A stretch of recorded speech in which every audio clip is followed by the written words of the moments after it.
Welcome to our channel. Like the video and subscribe the channel. In the distant future, on a planet called Lyra, technology had advanced beyond what anyone could imagine. The people of Lyra had developed a way to connect minds and hearts using special bracelets. These bracelets allowed for deep emotional bonds, but also controlled the individuals wearing them. It was a powerful tool, but it often left people feeling trapped. Asher, a humble engineer, worked at a company that specialized in creating these bracelets. He understood how they worked, but always felt uneasy about their impact. The relationship between him and his girlfriend Luna had blossomed quickly. They shared everything: dreams, fears, and laughter. But as time went by, Asher began to feel that Luna was losing herself within the confines of her bracelet. One starry night, Asher took Luna to a secluded spot on the edge of a sparkling lake.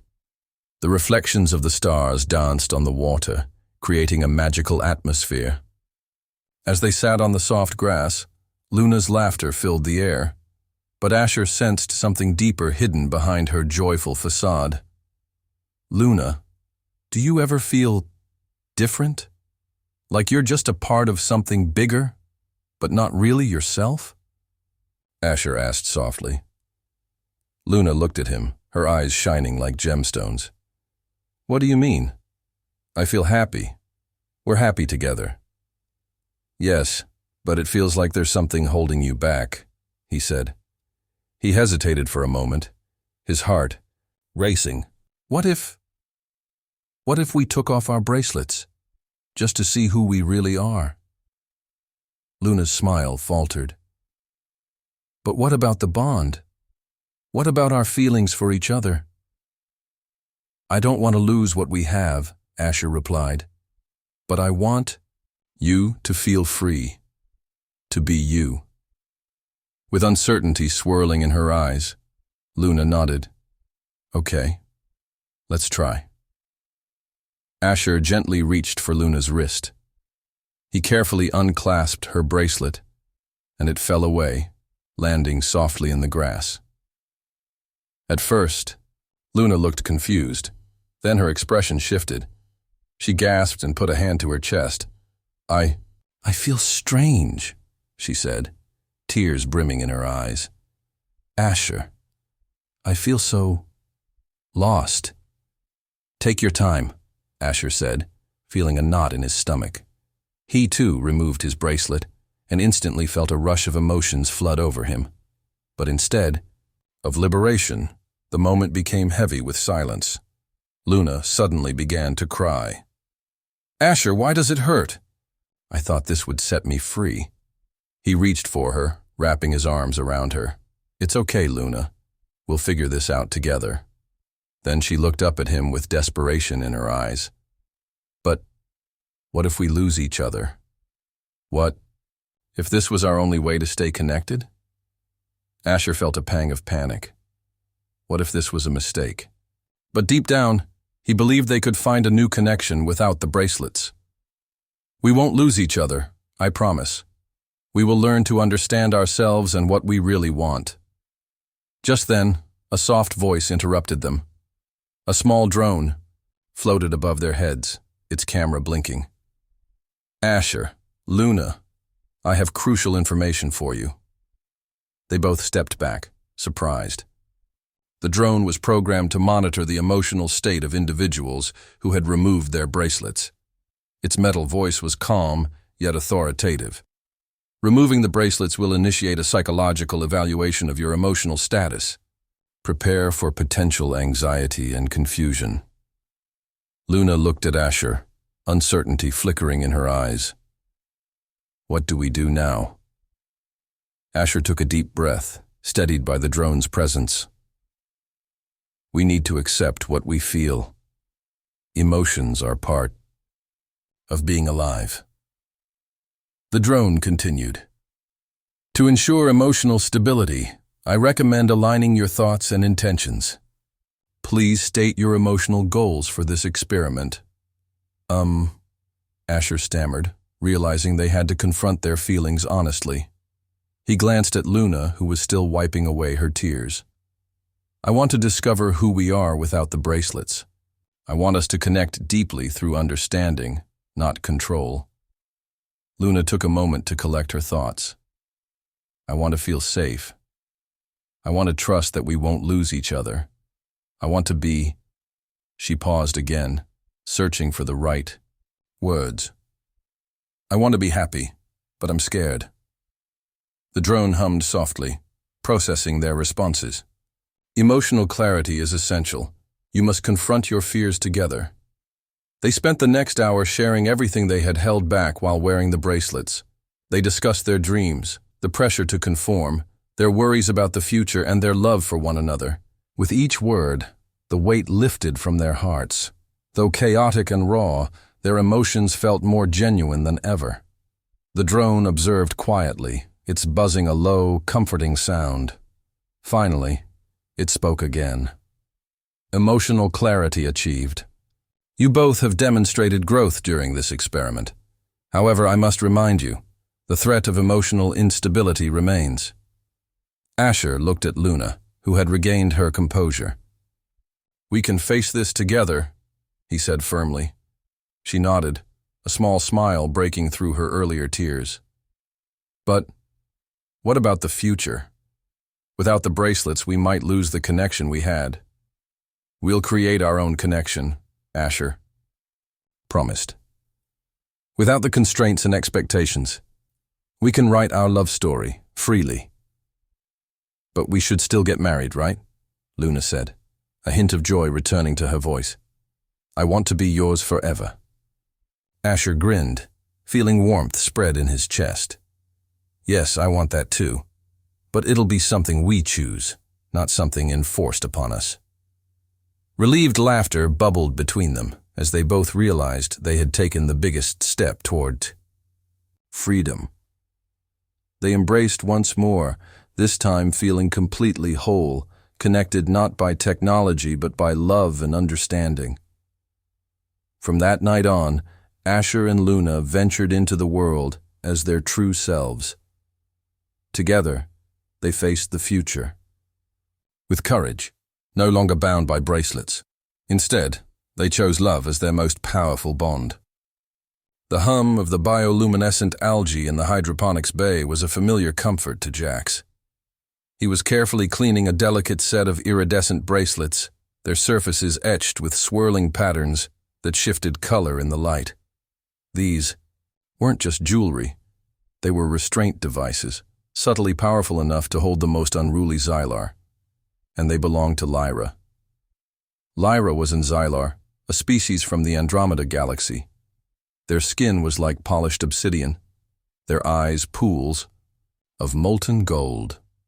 They were known for their fierce independence and their almost supernatural ability to manipulate energy fields.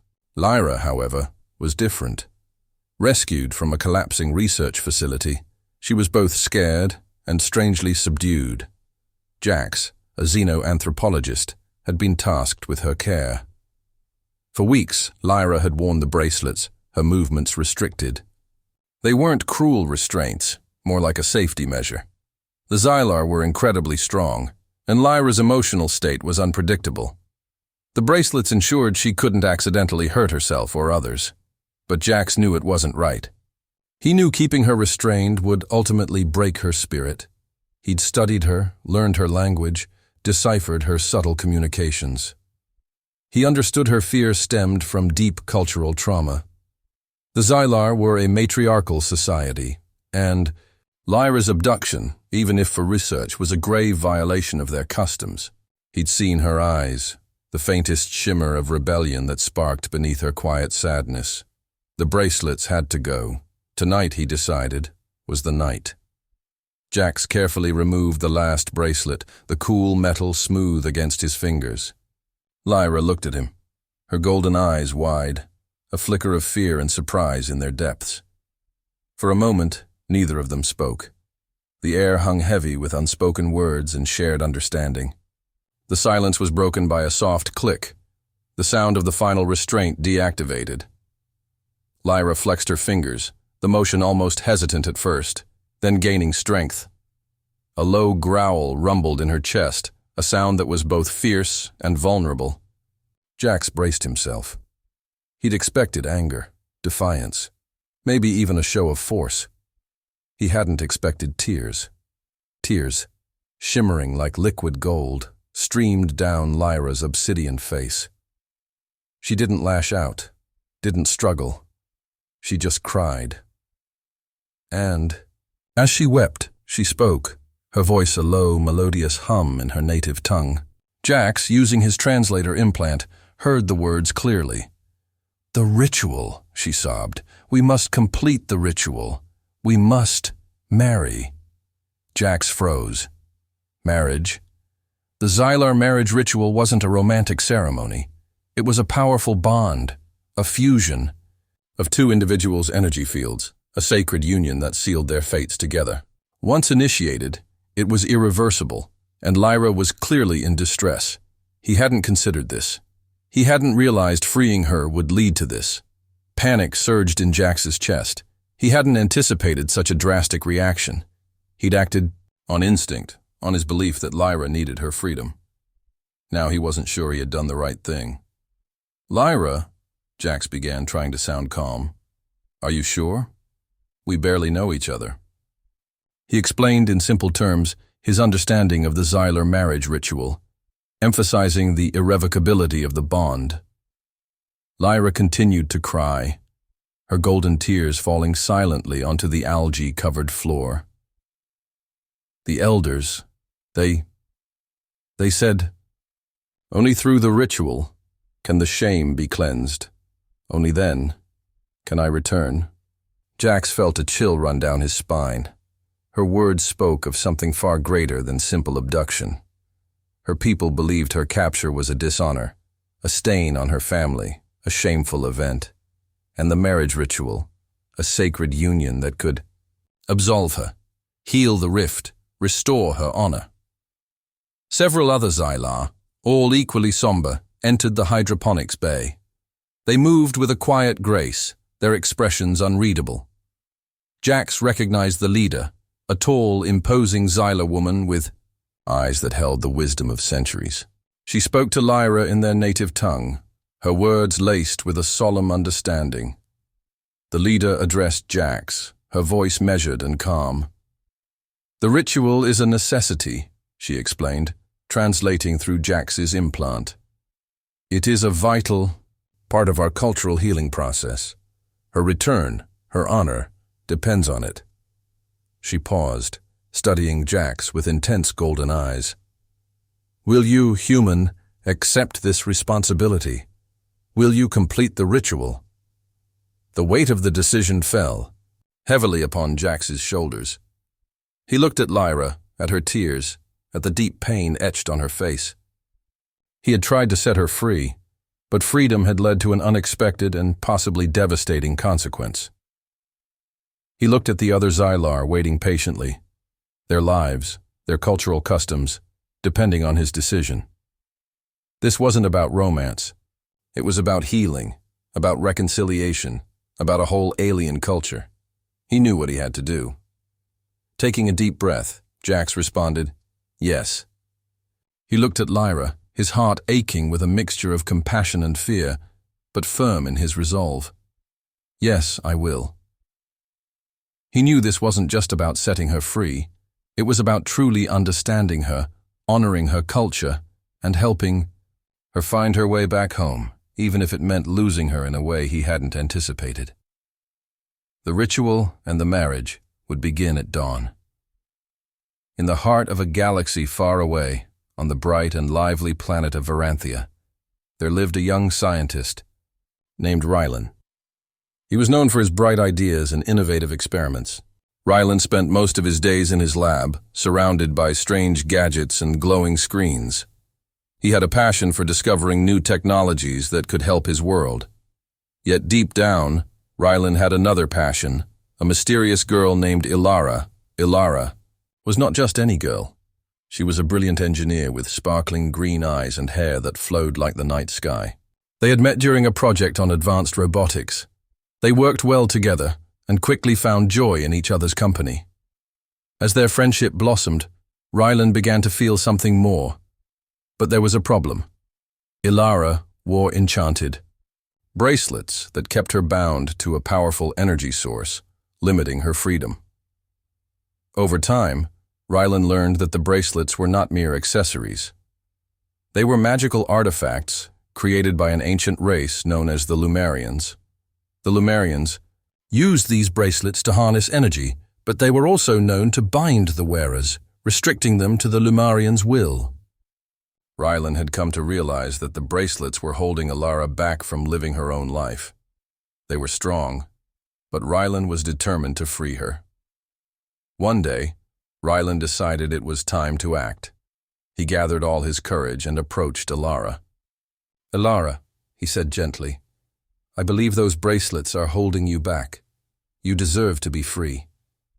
Ilara looked at Rylan, her eyes reflecting confusion and fear. "But Rylan, these bracelets are part of who I am. They give me strength.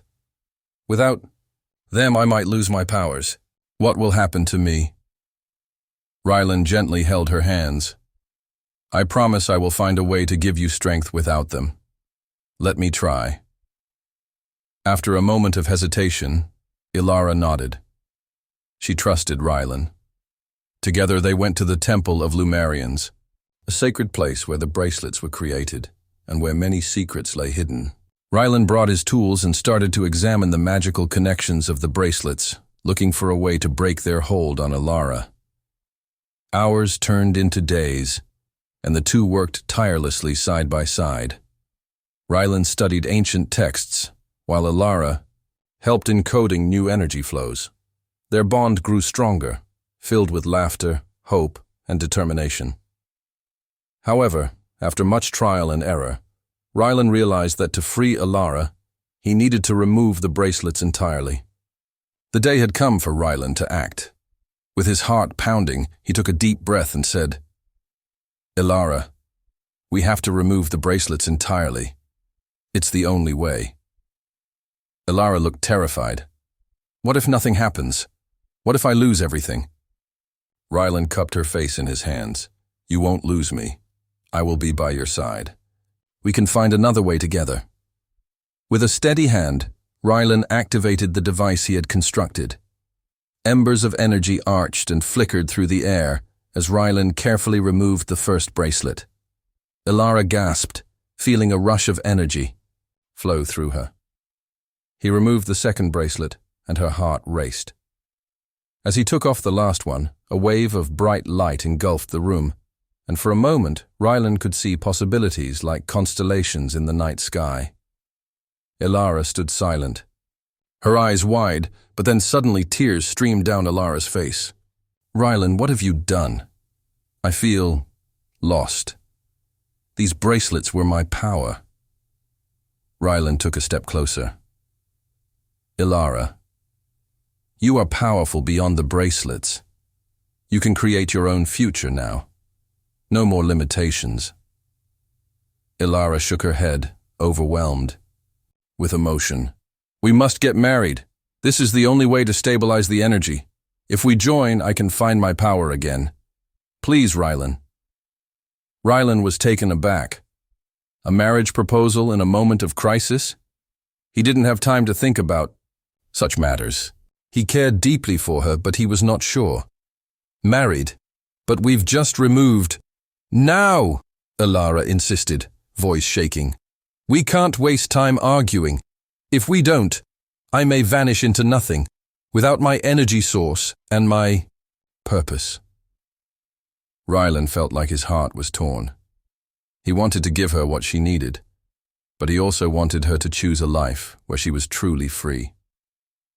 "Ilara, marrying me doesn't have to be a solution to this. We can find another way." "Rylan, please," she cried, tears flowing. "I love you. I want a future with you. But if we do not bind ourselves together, I may be lost forever." In that moment, Rylan saw the fear in her eyes. He understood her worry and the desperation she felt. Ilara had always been bold and fearless, but without the bracelets, she felt like she was drifting in a vast void. "Okay," Rylan said finally, "let's do it." But we must promise each other that we will always seek freedom, even in unity. He took her hand, and the warmth between them felt like a guiding star. They found an elder priest who could bind them ceremoniously, ensuring that Ilara would have the power she desired while still granting her the freedom she needed. They stood before a brilliant, starry sky, making promises of love, growth, and adventure. After their vows, Ilara felt the energy swirling around them, different from the bracelets, yet more powerful. She realized that it had always been within her and Rylan together all along. As they emerged from the ceremony, a new light shone on Varanthia. Ilara and Rylan stood hand in hand, ready to explore their future together. They embraced the adventure of life where no magic or bindings could ever hold them back again. They would build a new world together, filled with possibilities and love, promising never to forget the journey that had brought them to this moment. The hum of the bioscanner faded as Xylo finished his work. Ilara, a Xylosian with skin like polished jade and hair like spun moonlight, lay still on the examination table. Her wrists, usually adorned with intricate silver bracelets, were bare. Xylo carefully placed the bracelets in a velvet-lined box. "It's done," Xylo whispered, his voice a low rumble. He watched Ilara, his heart heavy. Tears streamed down her face, marring the perfect symmetry of her features. "Why, Xylo, why?" she sobbed, her voice a choked whisper. Her jade skin seemed to dull with her grief. Xylo knelt beside her. "The bracelets, they were binding you, Ilara. The ancient Xylosian prophecy. It spoke of a time when the celestial bonds would need to be broken. You were chosen." Ilara shook her head, her moon-like hair swaying around her. "But the prophecy also said the one who breaks the bonds must marry the bonded." Xylo felt a chill crawl down his spine. He hadn't considered that part of the prophecy. He'd only focused on freeing Ilara from the mysterious energy field that the bracelets generated, a field that slowly drained her life force. He'd been so consumed with saving her life that he'd overlooked the marriage clause. "There must be another way," he said, his voice filled with a desperation he hadn't felt before. He was a renowned scientist, a pioneer in Xylosian bioengineering. He had always believed in logic and reason, but this ancient prophecy, this mystical binding, felt beyond his understanding. Ilara reached out, her trembling fingers brushing against his. Her touch was surprisingly warm. "No, Xylo, the prophecy is clear. We have to get married. It's the only way to ensure the balance is restored. The energy, it's shifting." A low, resonant hum began to permeate the room. The air crackled with unseen energy. Xylo could feel the power, a tangible force that pressed against him. He looked around the lab, the usual sterile environment now radiating with an ethereal glow. The medical equipment flickered erratically. "What's happening?" Xylo asked, his voice barely above a whisper. He was used to dealing with high-powered energy fields, but this was different. This felt ancient, mystical. A tall, slender Xylosian entered the lab. This was Lyra, the High Priestess, her face etched with worry. She carried a staff, topped with a glowing crystal that pulsed with the same energy that filled the room. "The celestial bonds are breaking," Lyra announced, her voice echoing with a strange resonance. "But the energy is unstable. The marriage, it's the only way to stabilize it. Only the union of the one who broke the bonds and the bonded can restore harmony to the cosmos." Xylo looked at Ilara, her tears mingling with the ethereal glow emanating from her. The weight of the prophecy bore down on him. He had spent years studying ancient Xylosian texts, deciphering cryptic symbols and forgotten languages. He had always been a rationalist, a scientist, but this felt different. Lyra approached Ilara and examined her closely. The energy, it's flowing back into her. "She's weakening, Xylo. We must act quickly." Xylo looked at Ilara again. Her eyes filled with both fear and a strange sort of acceptance. He knew he couldn't risk delaying. His scientific mind couldn't comprehend the nature of this cosmic energy, but he could see its effect. He saw Ilara fading. "All right," Xylo said, his voice firm, although his heart pounded in his chest. "We'll get married." Lyra nodded, a flicker of relief crossing her features. The ceremony must take place under the crimson sun, before the energy completely dissipates. It's a sacred site, imbued with powerful restorative energy. News of the impending marriage spread through the Xylosian city like wildfire. The ancient prophecy, once a forgotten tale, was now the central focus of every conversation. People whispered about the celestial bonds and the chosen ones. The ceremony took place under the crimson sun, a breathtaking spectacle of color and light. Ilara, her face pale but serene, stood beside Xylo, who, despite his apprehension, felt a profound sense of peace. He'd freed her from a physical constraint, but now he was entering into a mystical bond, a union far beyond his scientific understanding. As Lyra chanted ancient words, the energy around them shifted, stabilized. The crimson sun bathed them. In its warm glow, and the hum that had filled the lab subsided, replaced by the gentle whisper of the cosmic wind. The marriage was not a romantic union, not at first. It was a necessity, a scientific intervention on a cosmic scale. Yet as the days turned into weeks and weeks into months, Xylo and Ilara found themselves drawn to each other, a connection that went beyond the prophecy, beyond the ancient bonds. They learned to navigate this new reality, this mystical union forged in the crucible of a cosmic event. The scientist and the bonded, bound together not by silver bracelets, but by a love born from a desperate act of rescue and a cosmic prophecy, fulfilled. The bracelets, carefully preserved in their velvet-lined box, became a symbol of the unique bond they shared, a testament to their unconventional journey. In the bright city of Nuva, where the streets were filled with lights and the air hummed, with the sounds of drones, there lived a young inventor named Leo. Leo was known for his remarkable gadgets and machines that made lives easier. However, his most secret creation was not a machine, but a special girl named Ilara. Ilara was a robotic being, created by Leo to be more than a machine. She had emotions, desires, and dreams. Leo had designed her with beautiful silver bracelets that sparkled like stars. These bracelets were not just ornaments, they were a part of her control system. They kept her connected to Leo, allowing him to communicate with her and monitor her safely. For a long time, Leo loved Ilara like no other. They spent countless hours together, exploring the city and sharing stories under the artificial sunset.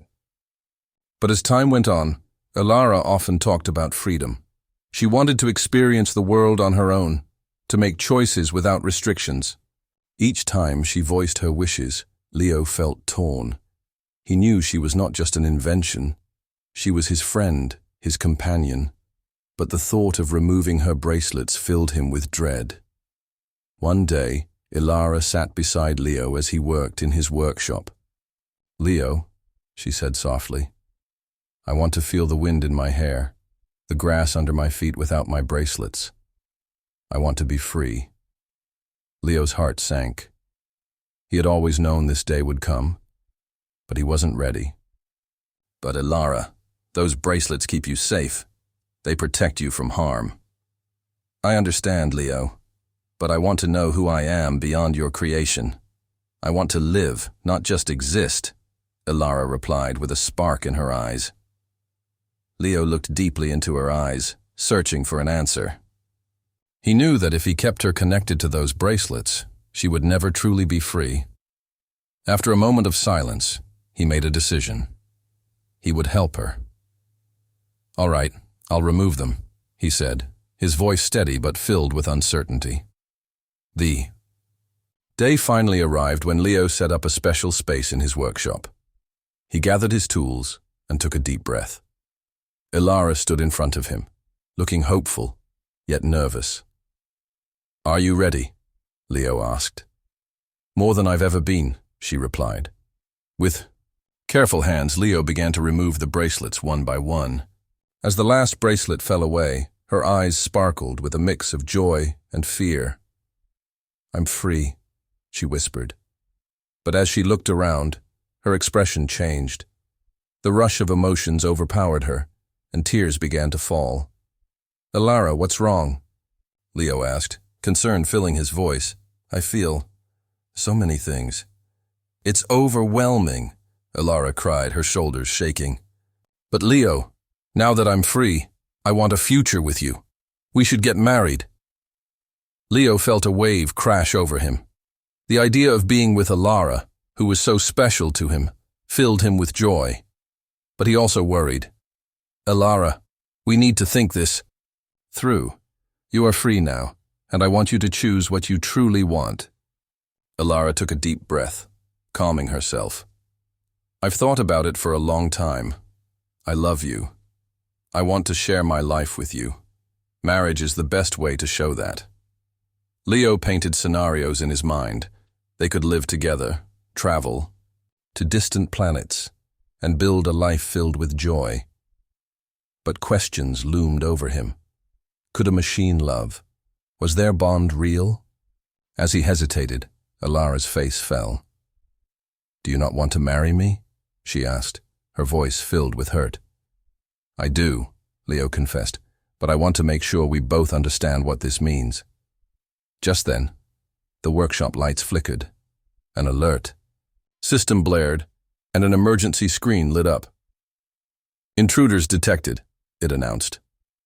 Leo's heart raced as he saw silhouettes outside the window. A group of engineers from a rival company had come to capture Alara. They wanted to reverse engineer her technology and sell it to the highest bidder. "Leo, we have to get out of here," Alara shouted. Grabbing her hand, Leo led Alara toward the back exit. They raced through the workshop, hearts pounding. As they reached the door, the intruders burst in, blocking their escape. "Give us the robot," one of them shouted. They were armed with devices that could disable Alara. Leo's protective instincts kicked in, and he pushed Alara behind him. "You will not take her!" Alara stepped forward, powered by her newfound freedom. "I am not a machine to be taken. I have a choice." Her voice held strength, surprising even Leo. The intruders laughed at her declaration. "You're just a toy." "You don't have choices," one sneered. With determination, Alara took a deep breath and focused. In seconds, she hacked into the workshop's systems. The machinery around them whirred to life, and the intruders found themselves caught in a web of metal and wires immobilized in a trap. Leo looked on in awe. "You did this?" "I'm free now. I can protect myself and you," she replied, her voice calm yet powerful. Once they secured the intruders, Leo turned to Alara, his heart swelling with pride and love. "You really are incredible." Alara reached for Leo's hands, her eyes shining with conviction. "Leo, removing my bracelets opened much more than just freedom. It unlocked my heart. I want to be with you. Marriage is still what I desire." Leo smiled widely. "Then let's do it. Let's create our own story together." With the threat resolved, Leo and Alara stepped outside into the vibrant city, ready to begin a new life. In a universe filled with uncertainty, they found hope in their love, knowing that every challenge could be faced together.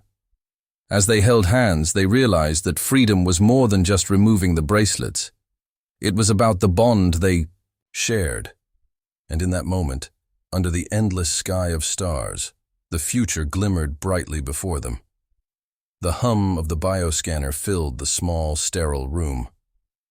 Kira, her skin shimmering faintly under the fluorescent lights, sat rigidly on the examination table.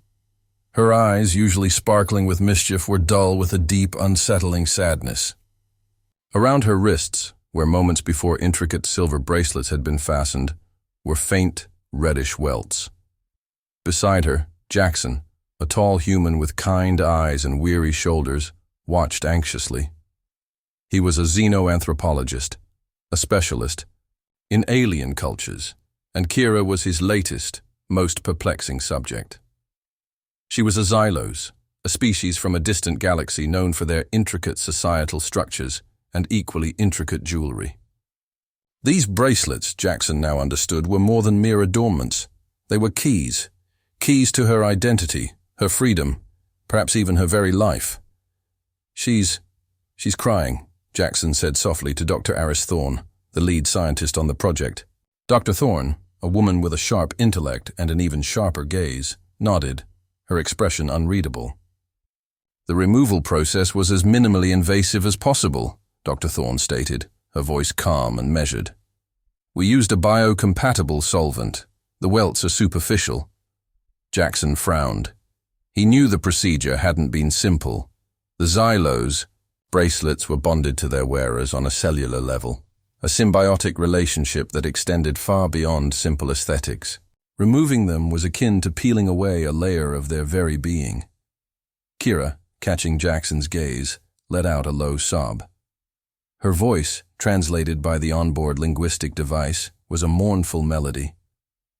The binding, it's gone. We are unbound. Jackson was baffled. He had removed the bracelets believing it was liberating her. He had studied their culture extensively. The bracelets represented a complex marital agreement. Their removal, he had assumed, signified freedom from a forced union, but Kira's distress painted a different picture. Unbound? Jackson asked, his voice hesitant. But I thought I was freeing you. Kira shook her head, tears streaming down her face. No, she whispered. You broke the bond. Now we must be bound anew. Dr. Thorne stepped closer. What do you mean, Kira? Explain. Kira explained, her voice trembling, that the bracelets were not simply symbols of marriage. They were living components, part of a Xylos tradition that involved a symbiotic neural connection between spouses. The bracelets exchanged bioelectric signals, forming a deep, spiritual, and physical bond. The removal of the bracelets had broken that link, leaving her feeling adrift, incomplete. The binding is not a cage, Jackson, she said, looking at him with heartbreaking vulnerability. It is a pathway, a path to shared existence, to shared consciousness. It is the essence of our commitment. Removing the bracelets didn't free me. It broke our connection. We must get married. Jackson was stunned. His understanding of Xylos culture was clearly incomplete. He had focused on the societal implications of the bracelets, overlooking the spiritual and emotional aspects. He'd studied their scientific advancement, their artistic expressions, their complex political structures, but he had missed the heart of their culture. His good intentions had backfired terribly. A team of Xylos diplomats arrived. Their expressions were severe, their bodies radiating disapproval. They explained that Kira's reaction was entirely expected. The removal of the bracelets, they stated, was not only a violation of Xylos custom, but also a profound insult to Kira and her intended spouse. Jackson's heart sank. He had unintentionally caused grievous harm. He had acted with the best intentions, but lacked the full understanding of the customs he was trying to decipher. He had liberated her from what he perceived as oppression, without understanding the deep-seated meaning of their relationship. The diplomats explained the extent of the damage done. The bracelets weren't just marriage tokens. They were living neural interfaces that ensured a seamless integration of minds and bodies, fostering empathy and deep understanding. The removal had not only severed the marital bond, but also fragmented a significant part of Kira's being. The diplomats outlined the procedure for mending the breach. A complex ritual would be required, a ceremony to re-establish the neural bond. It involved a series of intricate chants, a precise sequence of gestures, and the creation of new, biocompatible bracelets crafted from a rare Xylos crystal that resonated with Kira's own energy signature. This procedure would require days of preparation, and Jackson's cooperation was crucial. Jackson, ashamed and remorseful, readily agreed.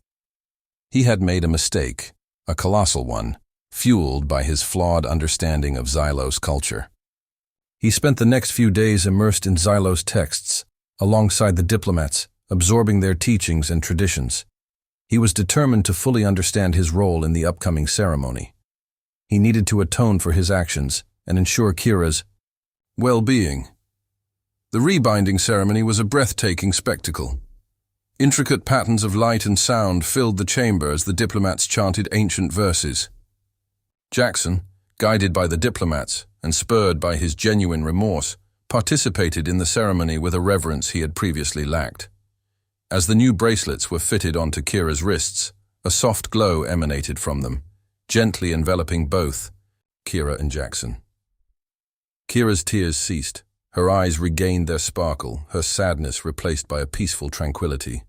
She looked at Jackson, and a genuine smile touched her lips. The bond was re-established. This time it was not a scientific experiment, but a sacred union built on mutual understanding, respect, and deep remorse. Jackson had not only learned the intricacies of Xylos culture, but he had also learned a profound lesson about humility, empathy, and the dangers of assuming. He learned that true liberation often lies not in breaking bonds, but in understanding them. The hum of the bioscanner faded into silence, replaced by the gentle rhythm of two hearts beating as one. In the distant future, on a planet called Viridia, humans lived alongside advanced technology and strange alien creatures. Among them was a woman named Lila, a bright scientist known for her incredible inventions.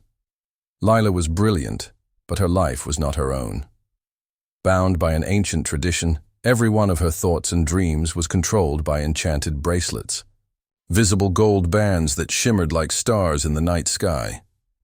Lila and her friend Max were on a mission to break the chains that held her. Max was a young engineer, talented and adventurous, with a special bond with Lila. They had been friends since childhood, sharing dreams and secrets under the glowing trees of Viridia. But as Lila grew older, her future became trapped by these bracelets, each one locking her deeper into a life she did not choose. One evening they ventured into an old cave. Legends told of a powerful crystal hidden deep within the cave, capable of breaking any enchantment. With each step deeper into the darkness, they felt the excitement of freedom and the fear of the unknown. "We can do this," Max whispered, reassuring himself as much as Lila. After hours of searching in the cool, damp air, they finally discovered the crystal glowing brightly. It pulsated with energy and seemed to call out to them. "This is it!" Lila exclaimed, her eyes sparkling with hope. They quickly devised a plan to use the crystal to break the spell of the bracelets. As they approached the crystal, Lila felt a mixture of fear and anticipation. "What if this doesn't work?" she asked, clutching Max's arm. "What if I lose everything?" "You won't lose anything," Max said, determination in his voice. "You will gain your life back." Gathering her courage, Lila took a deep breath and reached for the crystal. As her fingers brushed against its surface, light enveloped her. The gold bracelets around her wrists glowed brightly, and with a loud crack, they shattered into dust. At that moment, Lila felt the weight of the world lift from her shoulders. Free at last, Lila smiled and embraced Max. But as the dust settled, she suddenly felt tears streaming down her face. "I'm free, but why do I feel so empty?" she asked, confused. "I should be happy." Max looked at her, realizing something was wrong. "Lila, what's happening?" "I didn't just want to be free. I wanted us to build a life together. I thought what we had was enough," she sobbed. "We should get married. It was part of the dream." Max's heart sank as he heard her words. The thought of marrying her was wonderful, but the timing felt all wrong. "Lila, we just broke the enchantment. We have time now. We can explore the universe together, discover new worlds," he suggested softly. "No, Max. I need to know we are committed. I need to know we belong together," she cried. Max felt torn. He wanted to give Lila everything she wished for, but he had never thought about marriage in that way. I care for you deeply, but let's take this one step at a time. In her desperation, Lila grabbed his hands. But I feel lost without the bracelets. They gave me certainty, a path to follow. Now I'm just alone, she said. Max took a moment to think, then gathered her close. You're not alone. You have me. We can learn to be free together. We will make our paths, instead of following old traditions. Lila looked into Max's eyes, searching for the comfort she needed. Slowly, the tears stopped, replaced by hope. You really think we could do it? Build a life together? I know we can, he replied, smiling gently.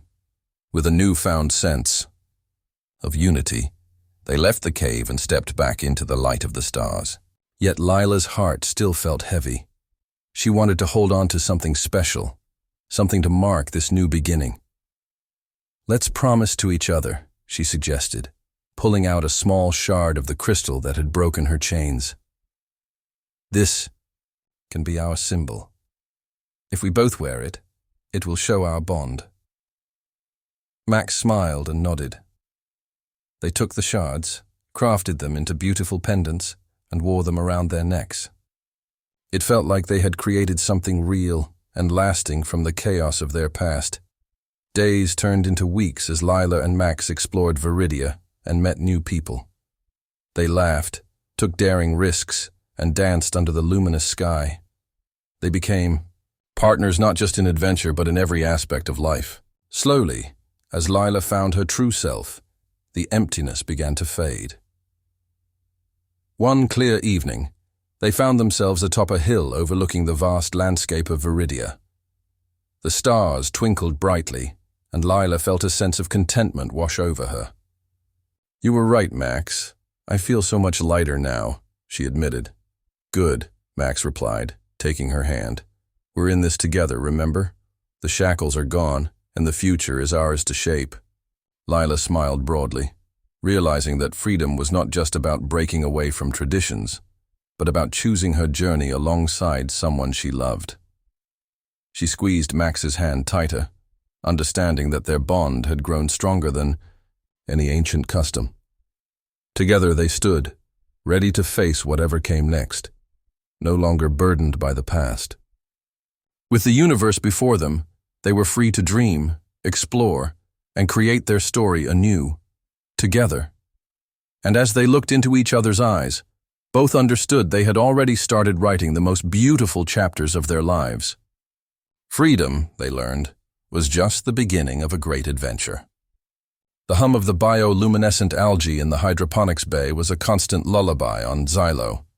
I, Jax, knelt beside Lyra, her skin shimmering under the soft glow. Her eyes, usually pools of molten gold, were red-rimmed and swollen. Tears traced paths through the intricate patterns of her face paint, a warrior's mark now marred by sorrow. Lyra was a Xylan, a species from a planet bathed in perpetual twilight. Their culture revolved around intricate, bioluminescent bracelets, each a living organism, a reflection of their soul. Removing them was taboo, akin to removing a heart. But I had done it. I had freed her. Our encounter had been a confluence of chance and circumstance. My ship, the Stardust Drifter, had crash-landed on Xylo, its hyperdrive fried. Lyra, a lone warrior on a scouting mission, had found me, injured and alone. She'd nursed me back to health, her touch surprisingly gentle beneath the fierce exterior. Over weeks of shared meals of bioengineered protein paste and whispered conversations under a sky perpetually dusted with twilight hues, I'd learned of the Xylans' plight. Their world was dying, choked by a creeping blight that poisoned their land. Their society, once vibrant and rich in tradition, had fractured. The elders, clinging to ancient, ineffective rituals, had ignored the pleas for help from the younger generation, including Lyra. Lyra believed there was a solution, a legendary artifact hidden deep within the Forbidden Canyons, a beacon that could summon aid from the stars. The bracelets were the key. Each bracelet pulsed with a unique biosignature, a piece of the Xylon's collective consciousness. They were linked to the Elders' control system, a network designed to keep them in line, to maintain their power. Lyra explained that removing the bracelets would sever the connection, freeing the Xylons from the Elders' influence and allow them to focus on finding the artifact. The ritual was dangerous, risky. Removing the bracelets caused immense pain, a psychic severance that could leave a Xylon shattered. But Lyra, with her eyes blazing with fierce determination, had insisted. She believed that freedom, even if painful, was better than continued enslavement. I'd carefully removed her bracelets, each a tiny, pulsing jewel, using a specialized tool I'd salvaged from my wrecked ship. The process had been agonizing to watch. Lyra's body convulsing, her breath catching in ragged gasps. Now, as she wept, I felt a pang of guilt. I had freed her, yet she was not rejoicing. "They're gone," I whispered, my voice hoarse. I pointed to the small, inert bracelets in my palm, now dim and lifeless. She shook her head, her long black hair falling around her face like a veil. "No, Jax, you didn't free me. You bound me." My confusion deepened. "Bound you? But I removed the bracelets." She looked at me, her gaze intense. "The bracelets were our chains, yes, but they were also our connection to our history, to our past. Removing them broke that link. It severed our connection to the Elders, but it also severed our connection to our destiny. The Elders kept us bound, but they also kept us together." A Xylon elder, Theron, his face etched with the deep lines of centuries, approached. He looked at Lyra, his gaze filled with a mixture of sadness and understanding. "She speaks the truth, Jax," Theron said, his voice low and resonant. "The bracelets were a part of our cultural fabric. To remove them is to sever a part of our soul. But it has a consequence, a tradition. When a Xylon warrior removes her bracelets to seek freedom for her people, she must marry the one who helps her." My mind raced. This wasn't how I'd envisioned saving Lyra or Xylo. I'd expected gratitude, perhaps relief, but certainly not this. The cultural traditions of the Xylons were far more complex than I could have imagined. Lyra looked up, her eyes glistening with unshed tears. "It's the ancient law," she whispered, her voice barely audible. "We must be married, Jax, to unite our destinies, the destiny of the Xylons and your destiny. Your help was a gift beyond measure. The wedding will be tonight." Theron explained the ancient ritual. It wasn't simply a marriage, it was a symbolic joining, a blending of two cultures. It was a promise of unity and cooperation, a step towards healing the rift within Xylon society. The marriage wouldn't be a cage, but a bridge. I looked at Lyra, her face a mixture of grief and hope. The weight of the situation pressed upon me. I had come to Xylo to help, and helping meant more than just removing bracelets. It meant understanding, accepting, and embracing the intricacies of a culture so different from my own. It meant risking my life not just for Lyra, but for the entire Xylan race. The setting sun cast long shadows across the hydroponics bay, painting the scene in shades of orange and purple. I took Lyra's hand, its warmth a comfort against the cool metal of the ship. The tears on her face were still there, but now a faint glimmer of hope shone in her eyes. The hum of the bioluminescent algae seemed to sing a different tune now, one of hope and renewal. Tonight, under the twilight sky of Xylo, I would not just marry Lyra. I would marry a responsibility, a commitment to a people struggling to survive, and I would help them build a future from the ashes of their past. And it was a future I was willing to fight for, a future I was ready to embrace.